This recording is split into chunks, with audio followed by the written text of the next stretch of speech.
तो अहमद फराज साहब का केस कहाँ तक पहुँचा और क्या आज के जो है ना रिमार्क्स हैं जैसे देखें, आज इस तरह हुआ कि अटॉर्नी जनरल साहब ने पिछली समात पर अश्योरेंस दी हुई थी। उन्होंने कहा था कि सारे रेलेवेंट पोर्टल से चेक करके मैं आपको अश्योरेंस देता हूँ कि आज से पहले फरहाद को बाजियाब किया जाएगा, वो घर पहुँच जाएगा। ये अश्योरेंस तो नहीं फुलफिल हो सकी, तो आते साथ ही उन्होंने टाइम मांगा और हमने इस बात को अपोज किया क्योंकि हमें बहुत रियल खदशा है और हमें पता है कि जब लोग कस्टडी में इस तरह होते हैं लीगल, तो उन्हें किस तरह का तशद्दुद किया जाता है उन पर और किस तरह की वीडियो बयानात उनसे लेने की कोशिश की जाती है। तो हमने इसका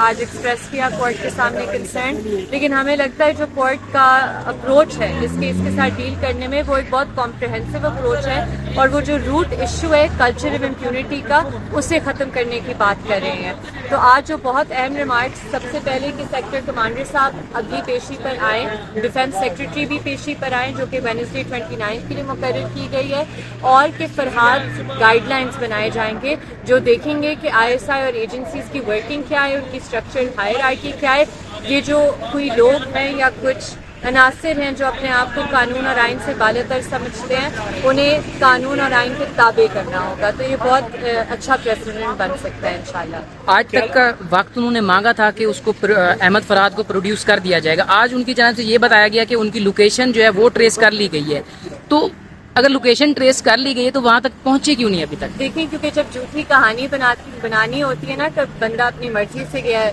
नॉर्दर्न एरिया सैर करने गया है, तो फिर इसी तरह की बातें निकलती हैं जिसमें आईजी साहब के आज अदालत के सामने बातें निकल रही थी। आप अपने झूठ में फंस जाते हैं। अब ये चीज़ तो बिल्कुल वाज़ेह है कि किसके पास है, क्यों उठाया गया है, इस पर कोई दो राय नहीं हो सकती। तो अब देखेंगे कि नया झूठ वो क्या बनाता है।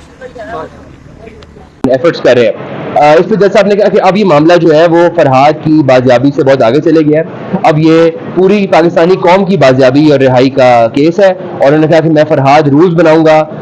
उन्होंने फॉर्मुलेट किए क्वेश्चंस अदालत में भी डिस्कस हुए और उन्होंने अपने तहरीरी ऑर्डर में भी लिख दिया उन्हें कि वो चाहते हैं कि एजेंसीज जो है वो आईबी हो, चाहे आईएसआई हो या एमआई हो, इन तीनों की जो इंटरनल वर्किंग है ये किस तरह से ऑपरेट करते हैं, काम करते हैं, और इनका जो प्रीमियर इन्वेस्टिगेशन एजेंसीज है जैसे कि पुलिस और सीटीटी, उनसे कैसा ताल्लुक है और उनसे काम करने के एसओपीज क्या है।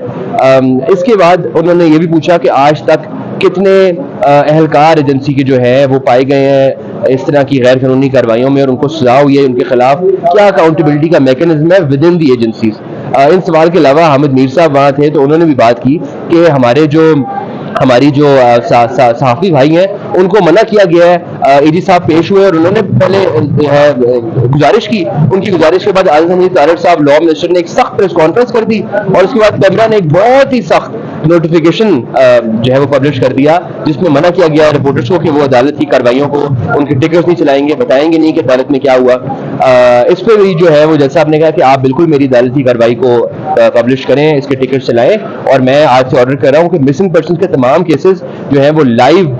ब्रॉडकास्ट किए जाएंगे जिस तरह सुप्रीम कोर्ट किए जाते हैं, जिसको अटॉर्नी जनरल साहब ने भी सराहा और सबने सराहा, और उसके लिए एक तहरीरी नोट मांग लिया गया रजिस्ट्रार साहब से कि वो इंतजाम करें आईटी डिपार्टमेंट से, क्योंकि आईटी डिपार्टमेंट ने ही सुप्रीम कोर्ट के जो है वो इंतजाम किए थे लाइव हियरिंग के जब उन्होंने ऑर्डर किया था। तो इस्लामाबाद हाई कोर्ट का आईटी डिपार्टमेंट अब इसको मेक श्योर करेगा कि क्यानी साहब की कोर्ट में तमाम मिसिंग पर्सन के केसेस जो है वो लाइव ब्रॉडकास्ट किए जाएंगे। सर, आपको लगता है फरहाद साहब जो है वो इस तक बाजियाब हो जाएंगे? इंशाल्लाह जी, उम्मीद है, उम्मीद बहुत ज्यादा है, क्योंकि आईनी अदालत से उम्मीद है, आईनी अदालत ही इसको इंश्योर करा सकती है। अगर कोई एजेंसी या एजेंसी के एहलकार रोग हो गए हैं और वो समझते हैं कि वो कानून उन पे लागू नहीं होता, वो कानून से ऊपर है, तो उनको वापस नीचे जमीन पे लाना और कानून के ताबे लाना आईनी अदालत का काम ही है। इसलिए सेक्टर इंचार्ज आईएसआई, सेक्टर